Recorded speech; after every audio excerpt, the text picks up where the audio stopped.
بزرگان محترم، برادران عزیز، بعض ایسے لوگ ہوتے ہیں جو اس دنیا میں رہتے ہوئے کہتے ہیں کہ عزت کی کوئی ضرورت نہیں ہے، حالانکہ اللہ پاک اگر عزت، مقبولیت اور محبت اگر عطا فرما دیں تو بندے کو اس نعمت پر اللہ کا شکر ادا کرنا چاہیے کہ اللہ تعالیٰ نے مجھے عزت عطا فرمائی ہے، اچھے دوست مرحمت فرمائے ہیں، مقام مرتبہ اللہ نے عطا فرما دیا ہے، تو اس پر جتنی ہو سکے اللہ کا شکر ادا کرے۔ یہ عظیم نعمتیں ہیں۔ تو اصل میں جو عزت ہے وہ اتباع سنت میں ہے۔ حضور اکرم صلی اللہ علیہ وسلم کے طریقے میں سب سے زیادہ مقبولیت اور سب سے زیادہ عزت ہے۔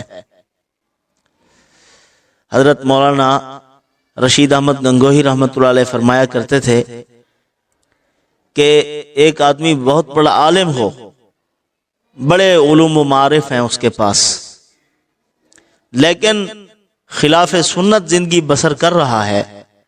ایک مسلمان وہ ہے جو سنت کے مطابق استنجا کرتا ہے، اللہ کے ہاں اس کی مقبولیت اس سے زیادہ ہے، کیونکہ یہ سنت پر عمل کر رہا ہے۔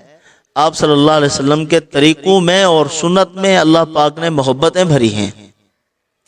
تو بہرحال محبت قائم رکھنی چاہیے، مسلمانوں میں بھی محبت کو آگے بڑھانا چاہیے، اپنے تعلقات اچھے رکھنے چاہیے۔ محبت بھی مطلوب ہے۔ کسی کو آپ سے محبت ہوگی تو آپ اس کو دین کی دعوت دیں گے، آپ سے محبت ہوگی تو اس کو اپنے قریب کریں گے اور اس کو اللہ کے دین پر لگائیں گے، وہ آپ کی بات ماننے کے لیے تیار ہوگا۔ علامہ جلال الدین رومی رحمۃ اللہ علیہ کے والد محترم تھے، ان کے ہاں حلقہ ارادت جو تھا، مریدین کا سلسلہ جو تھا، اس میں بڑے بڑے مریدین تھے، یعنی بادشاہ کے جو وزراء تھے وہ بھی ان کی خدمت میں بیٹھا کرتے تھے، اور بڑے بڑے علماء و صلحاء بھی ان کے ساتھ بیٹھا کرتے تھے۔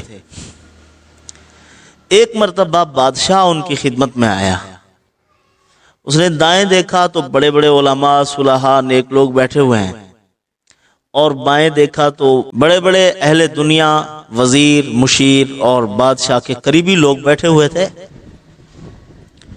تو بادشاہ کو دیکھ کر حیرت ہوئی، یار ہم نے اتنی کوشش کی ہے، ساری زندگی محنت کی، دنیا بنائی ہے، سلطنتیں بنائی ہیں، لیکن یہ شان و شوکت ہمیں حاصل نہیں، یہ تو کبھی نہیں آئے میری دربار میں جو بیٹھے ہوئے ہیں۔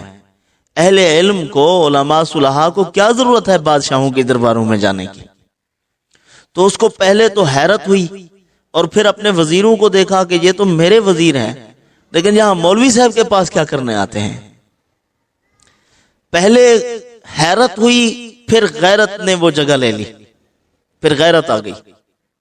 اس نے کہا اس کے پاس سب کچھ ہے، صرف میرے خزانے کی چابیاں نہیں ہیں، باقی تو ویسے ہی یہ بادشاہ ہے، اللہ نے اس کو اتنی عزت عطا فرما دی ہے۔ اب بادشاہ وہاں سے اٹھا، جب اپنے گھر پہنچا، اپنے محل میں پہنچا، تو اپنے ایک وزیر کو خزانے کی چابیاں دی، کہا کہ جاؤ یہ اس بزرگ کو پہنچا دو۔ وہ جب لے کر آیا تو اللہ والے دوربین ہوتے ہیں، ان کی نگاہ بہت دور تک جاتی ہے۔ انہوں نے خزانے کی چابیاں دیکھ کر فرمایا بادشاہ سے کہہ دو جمعہ پڑھا کر میں یہاں سے چلا جاؤں گا۔ جب بادشاہ کے وزیروں کو پتا چلا ہے بزرگ جو ہیں، ہمارے اکابر جو ہیں وہ یہاں سے جا رہے ہیں ملک چھوڑ کر، جب ان کو پتا چلا تو ایک نے استعفیٰ لکھا، دوسرے نے استعفیٰ لکھا، تیسرے نے استعفیٰ لکھا۔ اس طرح بادشاہ کے پاس اس کے عہدیداران جو تھے، اس کی سلطنت کو چلانے والے ذمہ داران جو تھے، وہ خط لکھ کے استعفے لکھ رہے ہیں کہ ہماری چھٹی، ہم آپ کی دربار میں نہیں آئیں گے، ہم آپ کے ملک میں کوئی کام نہیں کریں گے۔ اس نے جب دیکھا تو یہ تو سارا ستیہ ناس ہوتا ہے میرا، یہ تو سارے جاتے ہیں، بچتا کیا ہے؟ تو فوراً وہ اٹھا وہاں سے اور حضرت کی خدمت میں پہنچا، ان سے معذرت کی، کہا خدا کے لیے آپ میرے ملک میں رہیں، آپ میرے ملک کی بقا کا ذریعہ ہیں، میری سلطنت کے باقی رہنے کا سبب ہیں۔ اور حقیقت بھی یہی ہے، اللہ والے آسمان کا ستون ہے، آسمان بغیر ستون کے ہے، لیکن اللہ والے جو ہیں وہ ستون ہے آسمان کا. یہ گرے کائنات ختم ہو جائے گی. لا تقوم الساعة حتى يقال في الارض اللہ اللہ. قیامت قائم نہیں ہوگی اس وقت تک جب تک زمین پر اللہ اللہ کہا جائے گا، اور اللہ اللہ کہنے والے باقی رہیں گے تو اللہ اللہ کہا جائے گا نا. تو بہرحال عزیزان گرامی، اللہ رب العزت بھی چاہتے ہیں بندے کے لیے مقبولیت ہو، محبوبیت ہو، میرے اس بندے کے ساتھ لوگ محبت کریں، یہ لوگوں کو اللہ کے دین کے قریب کرے. اور وہ اللہ والے ایسے ہی ہوتے تھے. میں نے پچھلے دنوں جو بیان کیا ہے، خودداری اور تواضع بھی قائم تھی، وقار اور سنجیدگی بھی. یعنی سادے اتنی کہ ہر ایک آدمی ان کے ساتھ بیٹھ سکتا ہے، بات کر سکتا ہے، سب کچھ ہو سکتا ہے، کوئی دربان نہیں ہے، کوئی اجازت کی ضرورت نہیں، بس چلے آؤ. لیکن آگے خوددار اتنی کہ بادشاہ ہدیہ دینے کو جا رہا ہے ڈرتے ڈرتے کہ کہیں ٹھکرا نہ دے. اس طرح اللہ رب العزت نے ان کو یہ چیزیں مرحمت فرمائی تھی. تو بہرحال اب میں تسخیر کا ایک عمل دینے لگا ہوں. اسباب کی دنیا میں ہر ایک چیز سبب کے ساتھ جڑی ہوئی ہے. اللہ تعالیٰ نے مختلف اعمال مرحمت فرمائے ہیں جو ان بندے کو اللہ کے قریب کرتے ہیں، اور اللہ تعالیٰ ان اعمال صالحہ کی برکت سے بندوں کو نوازتے ہیں. ایک مقبولیت و محبوبیت کا، تسخیر خلائق کا، مخلوق میں اپنی محبت پیدا کرنے کا عمل ہے، بڑا مضبوط عمل.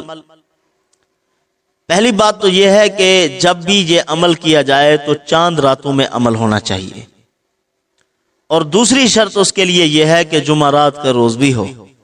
چاند راتیں ہوں اور جمعرات ہو. جمعرات کو یعنی یوم الخمیس، خمیس کا جو دن ہوتا ہے اس میں روزہ رکھیں. جمعرات جب آئے، رات مغرب سے جمعرات شروع ہوتی ہے نا، یوم الخمیس یہ خمیس کا دن ہوتا ہے. جمعرات غروب آفتاب کے بعد شروع ہوتی ہے.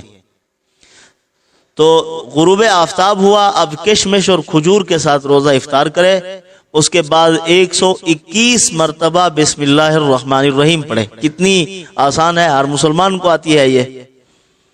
بسم اللہ الرحمن الرحیم پڑھ کے اپنے مدعا کی نیت کرے کہ میں اس کام کے لیے اس کو پڑھ رہا ہوں، محبوبیت اور مقبولیت کے لیے پڑھ رہا ہوں، مخلوق اللہ کی رضا کے لیے مجھ سے محبت کرے اس لیے پڑھ رہا ہوں.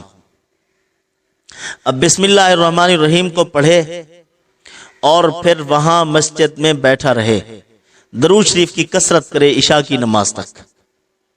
عشاء کی نماز پڑھنے کے بعد جب تک نیند نہ آئے بسم اللہ الرحمن الرحیم پڑھتا رہے. اس کے بعد سو جائے، رات ہو گئی، سو گیا، صبح کو جب اٹھے پھر یہی عمل کرے. پہلے 121 مرتبہ بسم اللہ الرحمن الرحیم کو پڑھے. پڑھنے کے بعد دوات اور قلم لے لے اور سفید کاغذ کے اوپر بسم اللہ الرحمن الرحیم کے حروف الگ الگ کر کے لکھے. با، سین، میم، لام، اس طرح کر کے سارے حروف لکھے. ان حروف کو لکھ کر اپنے پاس رکھ لے، تعویذ بنا کے گلے میں ڈال لے یا اپنے بٹوے میں رکھ لے، جس چیز میں بھی رکھے. تو علماء نے لکھا ہے جس طرح چاند چمکتا ہوا محسوس ہوتا ہے، ایسے ہی اللہ پاک مخلوق میں اس کو چمکتا چاند بنا دیں گے. لوگ اس کے ساتھ محبت کریں گے. ایک تو یہ عمل اس لیے ہے. دوسرا، اس عمل کا اور بھی فائدہ علماء نے لکھا ہے.